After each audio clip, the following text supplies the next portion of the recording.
Hey everyone, and welcome to this explainer on the American Wealth Building Blueprint. Okay, so get this. We're looking at a completely fascinating paradox in modern finance. Imagine two people, right? Both are earning exactly $70,000 a year. They live in the exact same city, deal with the exact same cost of living, and are the exact same age. Yet fast forward 30 years, and their lives look totally fundamentally different. One person has amassed a net worth of over $2 million. The other? Well, they're sweating every single month, just living paycheck to paycheck. So how does that even happen? Now, you might immediately assume, oh, person A must have won the lottery, or maybe they inherited some massive trust fund. But looking at the data, that's simply not true. The massive difference in wealth between person A and person B is actually hidden right in plain sight. It's hidden in their everyday decisions. So today, we're going to explore exactly why most Americans never build real wealth, the hidden traps that keep people stuck on this endless financial hamster wheel, and the highly specific habits that actually separate wealthy families from everyone else. All right, let's dive right into Section 1, the paycheck trap. We're looking at income versus wealth. This definition completely shatters the biggest financial illusion we're taught basically from childhood, that a high income automatically equals wealth. Actually, scratch that. Income is just the money you earn. True wealth, that's the gap between what you earn and what you spend. It's the money you actually keep. If you focus entirely on just getting a bigger paycheck, but completely ignore how much of it you're holding onto, you are falling right into the trap.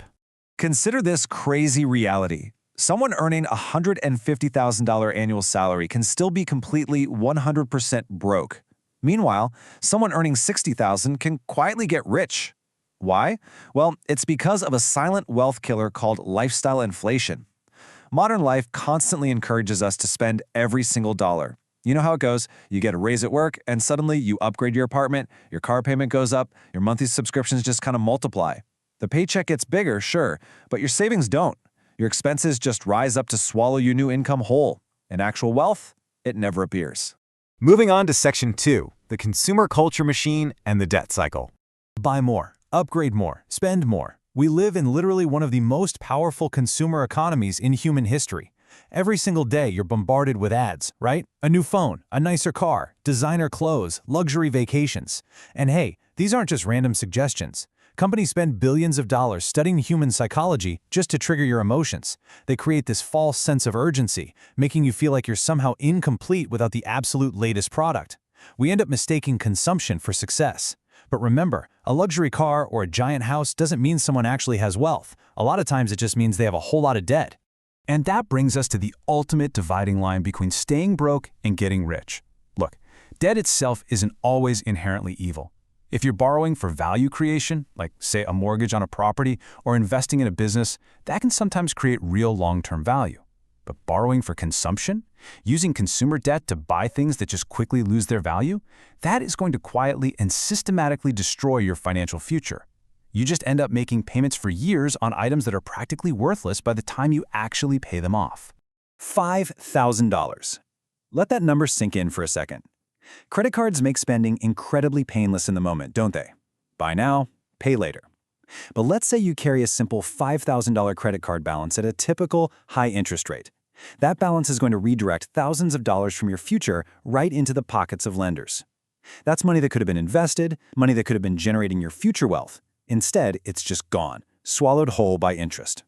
Which brings us to Section 3, the missing financial education. This highlights the huge systemic disadvantage of graduating without actually learning the rules of the money game. And now, Section 4, the power of time and compounding. Your ultimate secret weapon. Okay, so the math of compound interest can be broken down into some pretty simple variables. You've got present value, the interest rate, the number of periods, and the future value. Now, don't let the math intimidate you here. The concept is actually beautiful. You invest a starting amount, even if it's just a few $100s a month. At first, your progress seems agonizingly slow. The growth feels almost invisible. But over the number of periods, over the years, something magical happens. Your investment earnings begin generating their own earnings. The growth explosively accelerates. It's not about being a financial genius or having some viral success. It's literally just about letting this formula do all the heavy lifting for you. Let's actually slow down here for a second, because this is an absolutely critical takeaway. Time is the asset that cannot be replaced. Once it's gone forever. The absolute most expensive financial mistake you can make is telling yourself, oh, I'll start next year, or I'll invest when I'm making more money. Because of how compounding works, the early years are everything.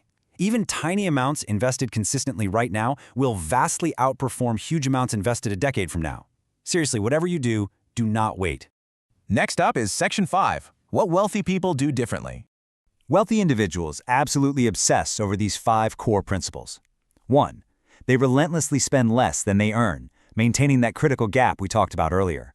2. They invest consistently, not just when they feel like it, but every single month. 3. They buy assets, things that produce income or appreciate over time, not depreciating liabilities. 4. They think long-term. They're planning in decades, not in weeks or worrying about the next paycheck. And 5. They fiercely avoid bad debt, recognizing it for what it is, the ultimate wealth killer. Finally, we arrive at Section 6, the Wealth Building Blueprint. So this blueprint is actionable, straightforward, and honestly, intentionally unglamorous. First, track every dollar so you actually know your baseline. Second, create an emergency fund to protect you from life's inevitable surprises. Third, violently eliminate that high-interest debt.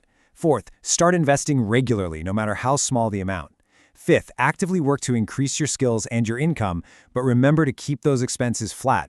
Sixth, stay invested through market ups and downs. Whatever you do, don't panic sell. And seventh, repeat for decades. Building real wealth doesn't require a trust fund, and it doesn't require perfect market timing. It just requires unrelenting consistency.